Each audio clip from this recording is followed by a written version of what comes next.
Hi friends, ఇప్పుడే నేను మన ప్రభాస్ నటించినటువంటి కల్కి మూవీ చూసి వచ్చాను. సినిమా అయితే మాత్రం సూపర్ పీక్స్లో ఉంది. అసలు సినిమాల గురించి చెప్పాలంటే మాత్రం ఫస్ట్ హాఫ్ కొంచెం డల్ అనిపిస్తుంది, కానీ సెకండ్ హాఫ్ మాత్రం అల్టిమేట్ ఇచ్చి పడేసాడు. అసలు నాగేశ్వరి యొక్క థాట్స్ కానీ ఆ బ్రిలియన్స్ కానీ ఎక్కడ కూడా హాలీవుడ్కి తగ్గలేదు. అసలు తెలుగు చూస్తున్నామా లేకపోతే హాలీవుడ్ మూవీ చూస్తున్నామా కూడా మాకు అర్థం కాదు. అలాంటి మంచి ఎక్సైట్మెంట్ విశేషాలు ఎన్నో ఉన్నాయి.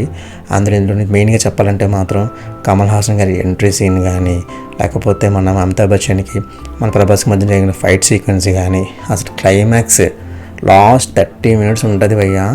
పీక్స్ అంటే పీక్స్. మూవీ ఎవరైతే మిస్ అవ్వకండి, తప్పకుండా చూడండి. మూవీ అయితే మాత్రం ఒక మంచి ఎక్స్పీరియన్స్ అయితే మూవీ ఇస్తుంది మీకు. ఈ మూవీకి రేటింగ్ ఇవ్వాలంటే మాత్రం ఎన్ని నెంబర్లు ఉంటే అన్ని నెంబర్లు కూడా ఈ మూవీకి మనం రేటింగ్ ఇచ్చేవచ్చు. అంత మంచి మూవీ అసలు. ప్రభాస్ మూవీలో కానీ మన తెలుగు ఇండస్ట్రీలో కానీ ద అల్టిమేట్ మూవీ కల్కి 2898 AD. తప్పక వాచ్ చేయండి. అండ్ మూవీలో మెయిన్గా ట్విస్ట్ ఏంటంటే చాలా క్యారెక్టర్స్ వస్తాయి, చాలామంది హీరోలు వస్తారు, చాలామంది డైరెక్టర్లు కూడా మూవీలో మనకు కనిపిస్తారు. అమేజింగ్ అసలు. ఆ థాట్ కానీ ఎంత కూడా చాలా చాలా బాగుంది. అండ్ ప్రభాస్ని మనం ఊహించిన క్యారెక్టర్లో చూపిస్తారు. అది మాత్రం సినిమాకే హైలైట్ పాయింట్ అని చెప్పాలి.